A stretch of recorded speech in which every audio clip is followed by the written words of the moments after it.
Hi, my name is Dr. Faria Bukhari and I'm calling from Pakistan Positive League. I wanted to talk briefly about the whole chaos that's being created under the name of democracy and freedom in the mainstream media houses of Pakistan. There is a very big trend going on Pakistan's Twitter by the name of China is a terrorist. And this is in relation to the treatment of Muslims in China. There is definitely a big conspiracy going on against China, as we all know. China has been targeted directly and indirectly by US, and there's a big reason for that. The big reason is that China is giving them a tough competition. They are the superpower and China has become the rising superpower. They want to contain the influence of China. They want to decelerate its progress, its development, and its military prowess. And I mean, look at the history. If you look at the history, US has invaded Iraq, US has invaded Afghanistan, US has invaded Syria, US has supported the invasion of Yemen, US has invaded Libya, and we are talking about millions of Muslims that have been displaced by US from these Muslim nations. And these Muslim nations and the countries have been decimated by the US Army, leading to catastrophic demise of so many civilians in the name of collateral damage. And it has been primarily all these Muslim nations that have been targeted back to back. And for US to say that China hates Muslims, when for the last few decades since 9/11, US has been targeting so many Muslim countries, invading so many Muslim countries, displacing so many Muslims from their homes, who have to eventually try to migrate to the shores of the Mediterranean Sea, and where their shops, where they try to earn a livelihood, but they're trying to run their shops, they're trying to run their businesses, but they're living from hand to mouth.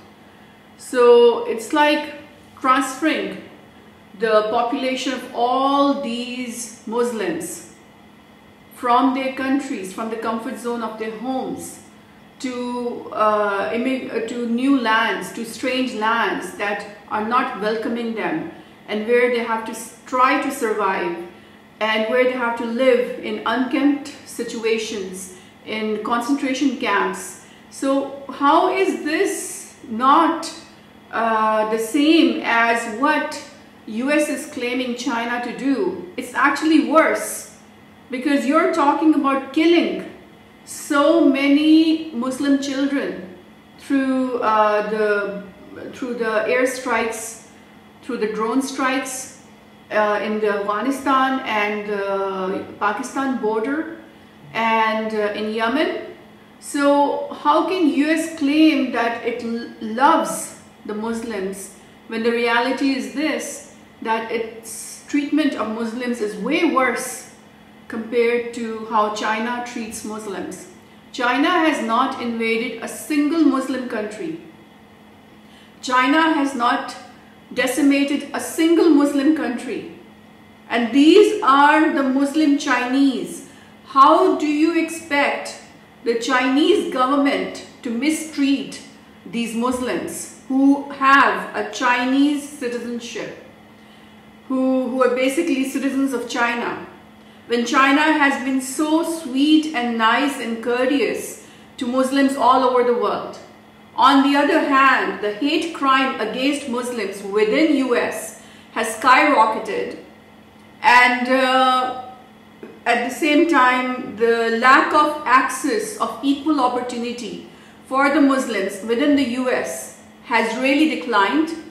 There's a significant lack of opportunity for the Muslims in US. They're not being given equal opportunity. There is open persecution of Muslim population who are treated not at the same level as the rest of the minorities. And And so, having said that, for US to claim that it is targeting China and starting this mass propaganda campaign against China on the basis of human rights is ridiculous. Because US has been supporting the Israelis' right to persecute the Muslims of Palestine, decimating again the entire territory of Palestine, destroying their infrastructure, their hospitals, their schools, everything that you need to be able to survive in Palestine. US supports that. And that, for the US, is not a human right violation. So I was kind of surprised to see this, this Twitter trend pop up in Pakistan, that China is a terrorist, when China has never invaded a single Muslim nation. And then those who claim themselves to be the, the champions of human rights, they have actually killed, categorically massacred more than 1 million Muslims who were civilians in Iraq under total fake intel. And then they're also supporting Indian right of aggression against Kashmiris. Look at what FATF is doing to us, to Pakistanis. It is oppressing us, it's bullying us, it is demonizing the right of self-defense of Kashmiris. So it is, doing this speech right now for those people in Pakistan who are gullible, who are vulnerable. I saw Shahid Afridi's request.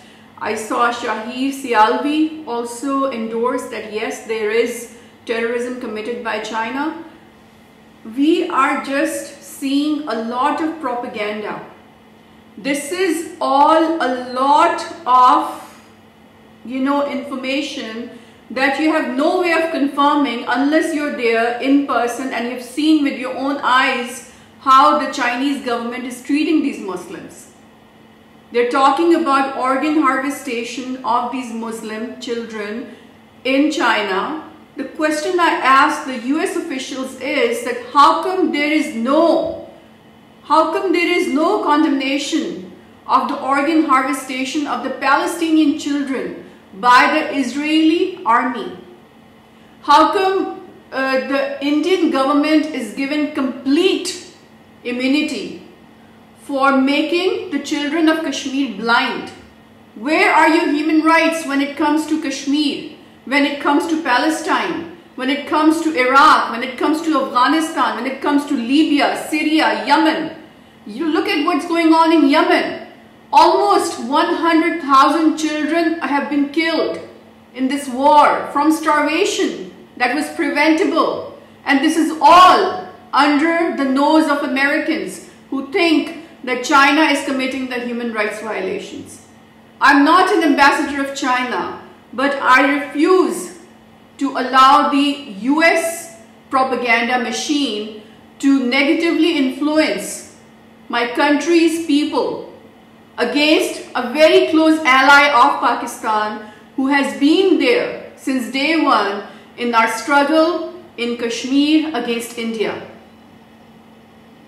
I think if US did a quarter of what China has done for Pakistan, we would have listened to US, we would have given US the chance to explain what they're trying to say, but US has only used Pakistan as a disposable tissue paper. They use Pakistan as if, okay, we need you, do this for us, they give us a checklist, do this, and if you don't do this, we will do this to you. This is an act of bullying. Look what happened right now.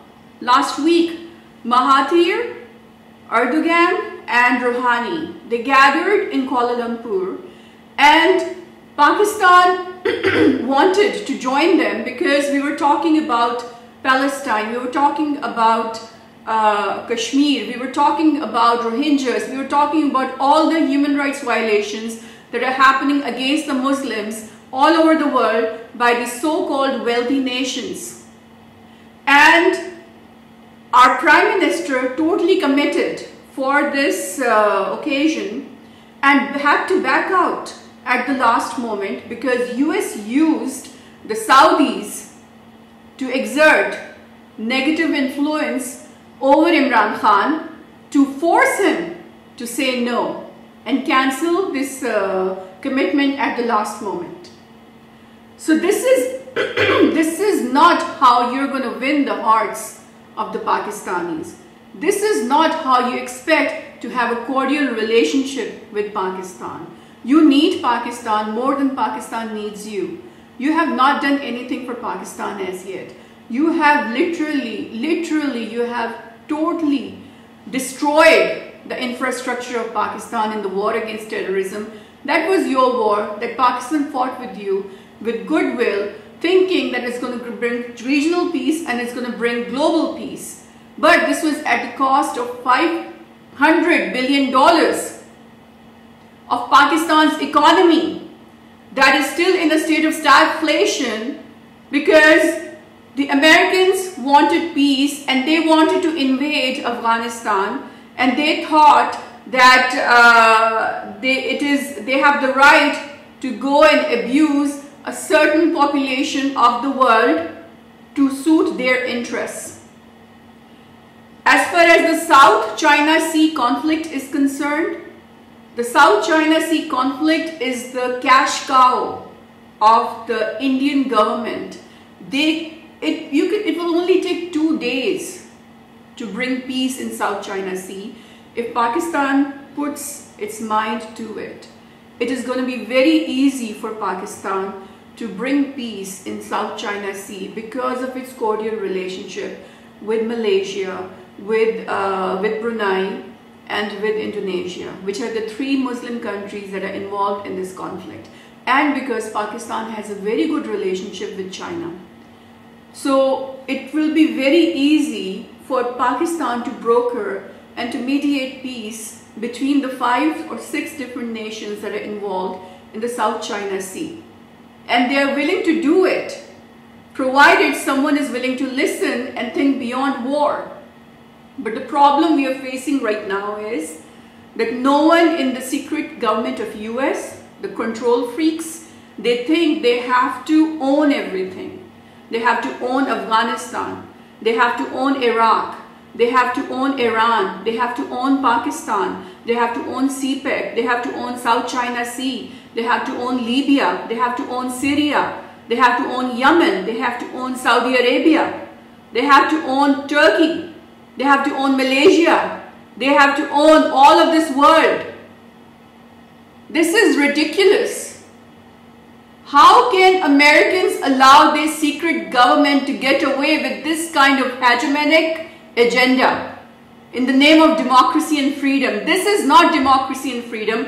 This is called bullying. This is called fascism. This is called extremism. This is called radicalization of ideas. This is a radical ideology, as radical as the one of ISIS and Al-Qaeda that wanted also global domination. But over here we have this democratic government, the secret government, the controlling government of US that wants total control. So they will use the CIA to incite unrest in Iran, in Iraq, in Hong Kong, and they're going to throw as much of propaganda on people they think, they consider their enemy, their rivals. They do not have any tolerance for competition. China has never ever threatened US with an invasion or a direct military attack. Never. US has sanctioned China. US has sanctioned those people who want to work with China. And US has put unjustified propaganda on the face of China about the Muslim treatment, when it is the US that should be interrogated for war crimes in Iraq, for war crimes in Afghanistan. What about the Guantanamo Bay? How come nobody's talking about it? What about the Abu Ghraib, all the secret prisons of US all over the world? How come nobody's talking about the human rights violations that happen to innocent people? What about Afia Siddiqui?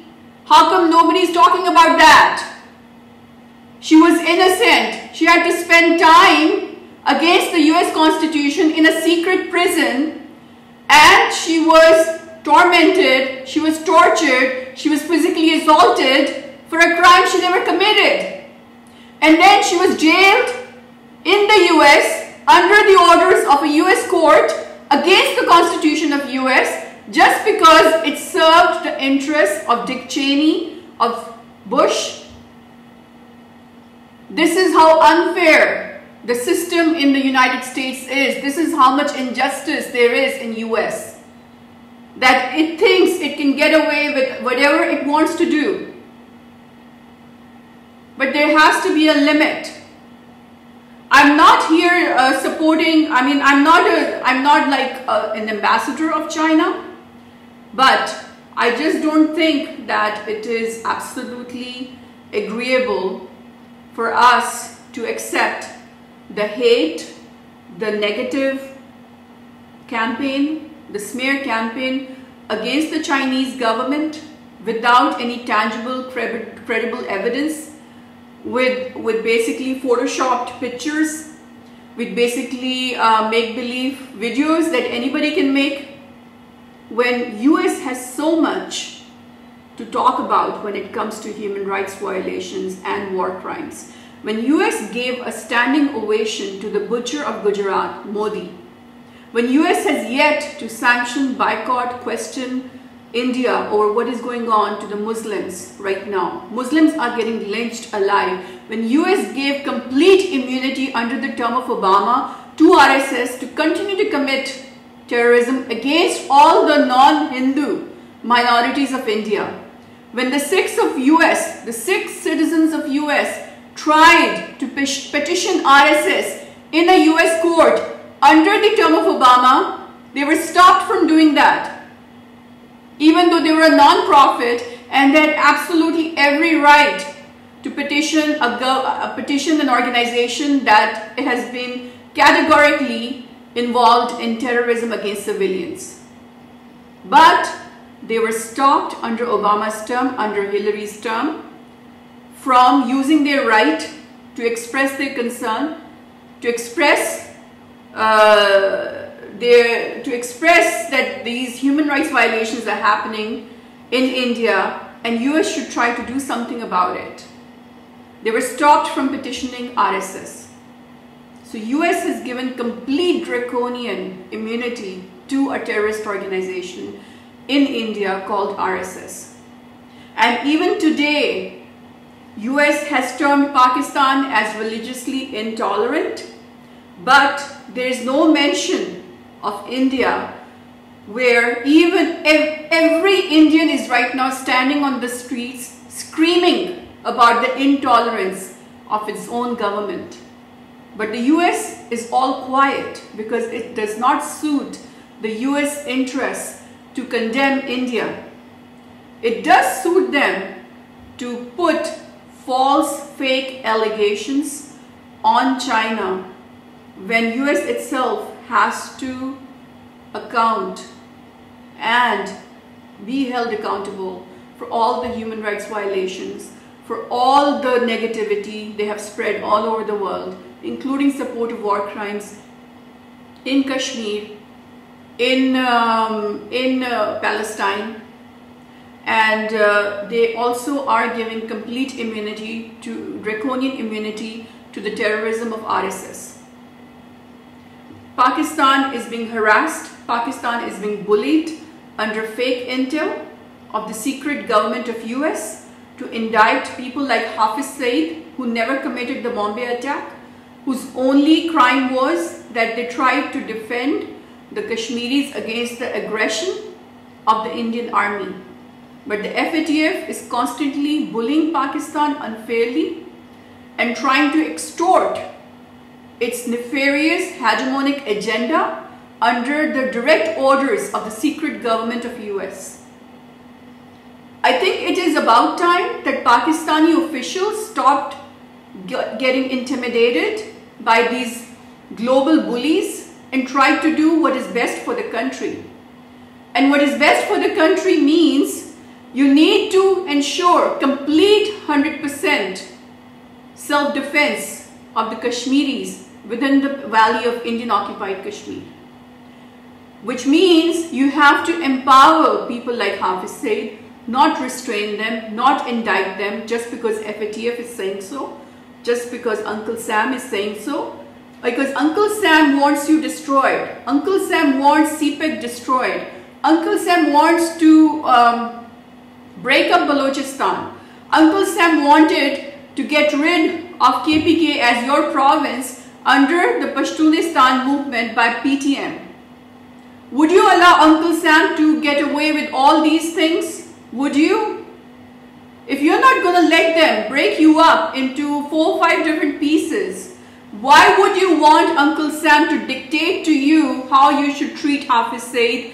And why would you allow Uncle Sam to dictate to you if you can or if you cannot attend the Kuala Lumpur conference? You're a sovereign nation. Prove it to me that you are a sovereign nation. The way you're acting, I'm talking to Imran Khan, I'm talking to the DGISPR, I'm talking to my military officials. You say my country, Pakistan, is a sovereign nation. Prove it to me. You should have attended the Kuala Lumpur conference against the wishes of Uncle Sam, against the wishes of the global bullies, against the wishes of the Saudis who are under deep control of the Zionists, who have become complete dummies of the Zionists. And they're trying to think that by doing that they can save themselves. But let me tell them one thing. Netanyahu just in his election campaign said that he would like to annex Jordan next. This is in spite of the fact that Jordan has had cordial relations with Israel all this time. So if the royal house of Sauds thinks that it can evade invasion by Greater Israel by bowing before them, by saying yes to everything they say, or their buddies in India, they're wrong, they're heavily mistaken. Because at the end of the day, after Jordan, it's going to be Saudi Arabia for them. Once they finish neutralizing Iran, that is almost the only country that looks up into their eyes and tells them to, stop doing what they're doing.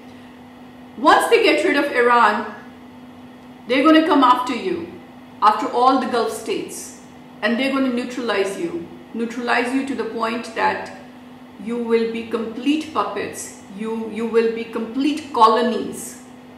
This is colonialism, this is imperialism. They will own you, they will own everything you have, everything you say, everything you do. You won't be able to breathe without their permission. And you're supposed to be the guardian of the Haram Sharif, which is the central focal point of 2 billion Muslims of the world. So if you lose your sovereignty, you lose your integrity, you lose your oneness, you lose your freedom. We are looking at the loss of freedom of the central focal point of the 2 billion Muslims of the world. So do not believe even for 1 second that you can save yourself by saying yes to everything that the Zionists are saying and telling you to do. They will come after you. They will convert you into slaves. They will convert you into complete slaves. And any act of disobedience will be punished severely. So are you prepared for that kind of a life? I'm talking to the House of Saud. Or would you rather stand up, rise, connect with the rest of the Ummah, come to the same platform as the one in Kuala Lumpur, unite, talk to Erdogan, he's your brother, talk to Rouhani, he's your brother, talk to Mahathir, he's your brother, talk to Imran, he's your brother. We are all brothers and sisters. We are one fraternal bond created by Allah through Quran, through Kaaba, through our Prophet Muhammad, peace be upon him. If we are united and strong and we stand together, nobody can hurt us. Nobody can dare to hurt us. But if we are scared of anybody else other than Allah, like you are scared of the Zionists right now and not of Allah, we are going to be doomed. So the same message for Imran, the same message for DGISPR, the same message for the army officials: kindly have faith in Allah only, be scared of Allah only, and bow before Allah only. And remember, if you are a sovereign nation, if you think you're a sovereign nation and you tell everybody you're a sovereign nation, prove it by standing up to the global bullies of the world. And China is our ally. China has always stood for us in every international platform, and the last thing we can do is we can betray the trust China has in us and sever this relationship, because as you know, India is right now planning very much to attack Pakistan. They already started the attack a day before, and you must have noticed that Ghani just got announced as the president of Afghanistan. This is not coincidence. Look at the timing. Ghani, the dummy, who's always been the dummy of the Zionists, of the Greater Israel Expansionism plan, and of the Akhand Bharat Hindutva plan, gets reappointed in Kabul because they want to attack us from both sides. And there's nothing you can do to stop them from attacking you. What you need to do is you need to focus on how you're going to defend yourself. You have to work on your defense plan, and you cannot do that by betraying the trust of three strongest allies you got amongst the Muslim world, who actually sacrificed their economic strength to be able to speak up for Kashmir. Mahathir, he didn't even care about the boycott of India, and he still supported Kashmir. Erdogan, since day one, has supported Kashmir. Rouhani and Ayatollah Khamenei, they actually passed a resolution in favor of Kashmir against India. And none of the Gulf states have done that as yet. And I'm not saying that they hate you or something like that, but they're scared. But these three allies who have actually taken such a big stand for you, they are not scared. And they will jump in when you need them in the time of war. But the Gulf states, they are not going to jump in. They invested $70 billion in the aftermath of 5th August, which means if they give you $10 billion, they're going to give India 10 times as much of what they give you, which is going to totally undo what they give you. And if money is, it's all about money, if it's all about, you know, we have a sale tag on us, then tell me what is the price of Kashmir today. Tell me how much are you willing to sell Kashmir for today to India. For 72 years, India has not been able to buy Kashmir from us. For 72 years, India has had to fight with us for even an inch of Kashmir. Are you going to sell Kashmir today if it's all about money? Because if it's not about money, if it's about ideology, if it is about the vision of the Qaeda-ism that yes, Kashmir is a jugular vein, Kashmir is the way we can survive, it is part of our body, it is part of our soul, then you cannot give me the argument that you didn't go to Kuala Lumpur conference because you wanted to save the investment of Saudis into you, and you didn't want all the Pakistanis to come back from Saudi Arabia. You have for once forgotten that only Allah is the one that feeds you. No one can feed you other than Allah. If you're telling yourself that Saudis are feeding you and they have power to feed you, you are committing something called shirk. This is what faith is all about. This is what ideology is all about. If you think that Saudis are the ones that can feed you and it's all about money, it's all about investment, it's all about, it's all about the dough, then you already have shrugged off your faith. So tell me how you're going to fight the war of Kashmir. You will not be able to fight your war of Kashmir against India at all. So tell me, how much are you planning to sell Kashmir for? I know you're sincere with Kashmir. I know you want to retrieve Kashmir. I know you want to free Kashmir. But you have to toughen up. You have to get stronger. You have to think about what is the best for Pakistan. You have to think about what is important for us as a country, as a nation, and not what is important for Uncle Sam, who's the global bully. What is important for India, that is another bully. What is important for Israel, that is another bully. Or what is important for those who are so scared of all these bullies that they cannot even utter a single sentence about the plight of Kashmiris right now, or of Muslims in India. It is very unfortunate because Imran started this whole terrain of Muslim unity. Let's get united. Let's try to figure out a way to raise awareness against Islamophobia. Let's try to figure out how we can get rid of our economic dependence and get self-reliance.